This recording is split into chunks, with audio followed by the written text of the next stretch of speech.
welcome to Justine's Kitchen. Do you ever get a hankering for a really good juicy hamburger? Well, today I'm going to make you a healthy spin on a burger, and we're going to do a protein style bison burger. I really like cooking with bison. I don't eat a lot of red meat, but if I do, I probably choose something a little bit healthier like this. It has about 25% less calories and fat than ground beef, and it's a good sustainable product. So I have here 2 pounds of that, and then I'm gonna add in some spices and herbs to really get some flavor going in it. I have 2 teaspoons of granulated garlic. I have granulated onion. I have 2 teaspoons of that too. And then I have 1.5 teaspoons of Himalayan pink sea salt and a teaspoon of ground black pepper. I'm also going to toss in this ingredient, which is smoked paprika. I have 2 teaspoons of that. And this is going to sweeten and also smoke up our meat, and it's going to be really delicious. And then I'm going to add a teaspoon, or let's do 1.5 teaspoons of the Italian dried herbs, because that'll give it a nice kind of spiced herbal flavor, and then 1 egg to bind it. Usually the rule of thumb is 1 pound, 1 egg, but I have 2 pounds of meat here, and I'm just gonna put in the 1 egg. I don't think it needs more than that, to be quite honest. And I'm gonna dress it up with, when it's all cooked up, we're gonna put it together with my tomato chili jam, some avocado, and I'm going to grill up these onions and then wrap it up in a good old head of iceberg lettuce. Now, if you don't eat meat, you can definitely use a good organic product such as ground chicken or ground turkey. And you could even do ground lamb. That would be really delicious. But if you're vegetarian or vegan, you can buy a veggie patty, but check your labels just to make sure there's no fillers and just weird kind of things in it.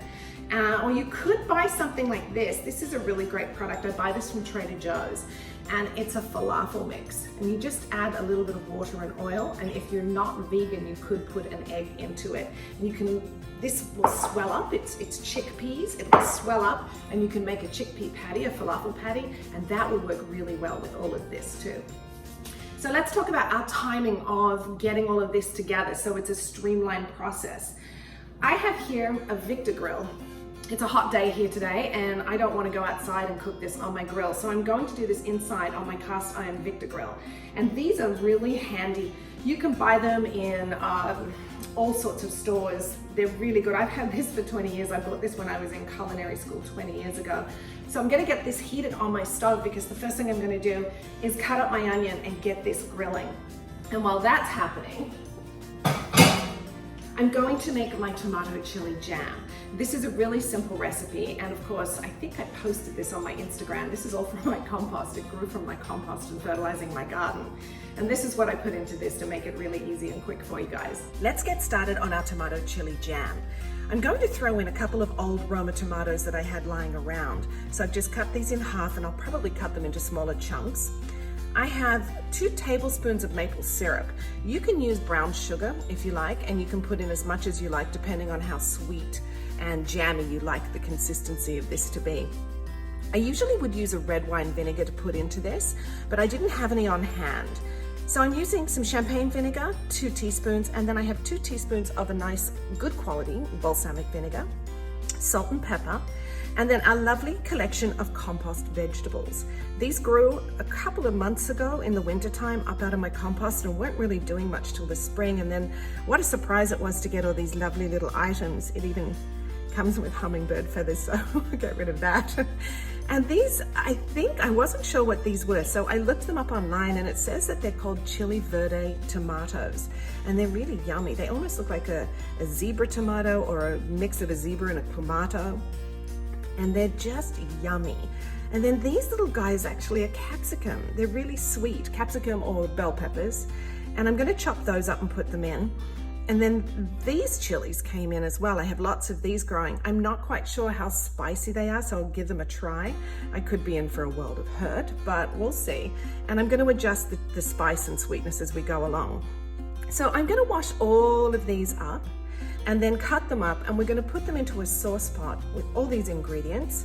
We're going to cook it with the lid on, and then I'm going to take the lid off, and it should reduce down into a nice jammy consistency.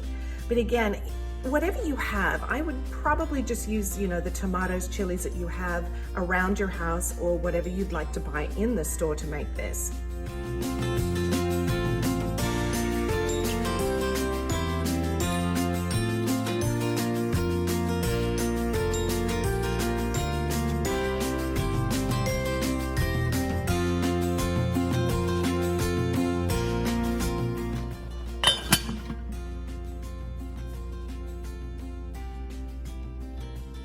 let's get our hands messy.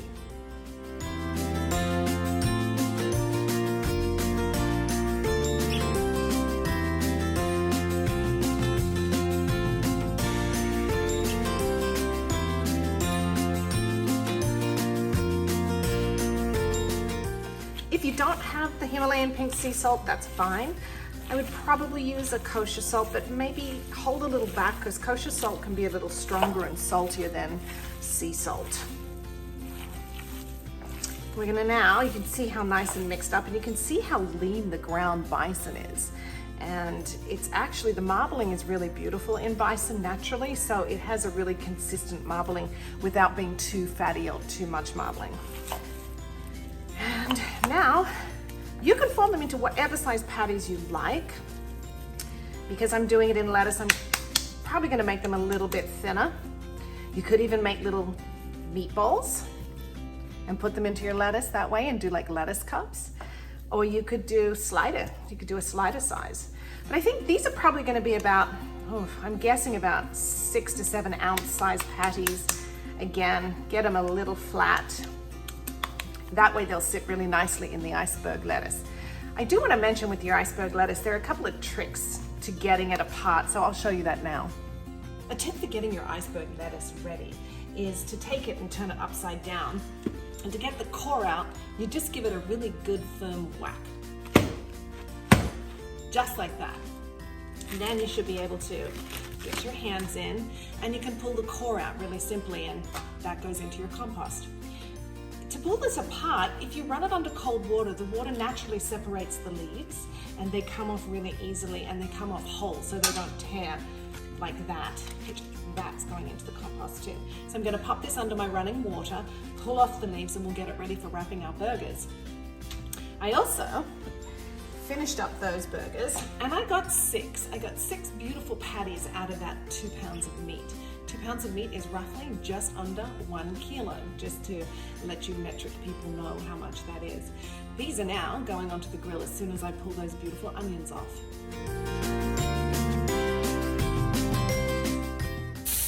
A quick tip with cooking meat or any kind of protein is get your heat just right. I'm cooking these at sort of a medium heat on my Victor grill, and the protein is going to actually let you know when it's ready to be turned.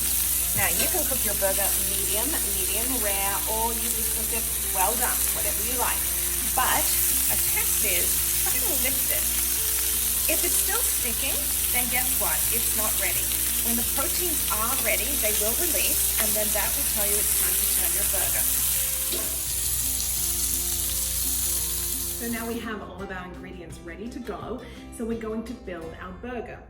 I want to show you a quick tip though with your avocado. When you cut it in half, pop out your pit, and instead of scooping it with a spoon, to stop the oxidization, if you just pop your thumb underneath the skin and give it a peel, the skin slides off and it stops the outside of the avocado oxidizing. And then what I did was I took it and fanned it out, and that's going to be some of the glue and also the flavors in our burger. So I've got 3 pieces of lettuce. You can see how nicely that came apart after running it under the cold water and giving it a wash. The first thing I'm going to do is I'm going to take some of my avocado. I'm going to place that just down into where the bison burger is going to sit. And then I'm going to put my burger on that. And then I have all my beautiful onions here. And they're nice and charred. They actually look like you put them on the grill outside, so nobody will know that you did it inside on your stovetop. I'm going to put those down. It looks really good. Look how charred that is. That's yummy umami. I'm going to put lots of onions on this. And then our jam, our tomato and chili jam.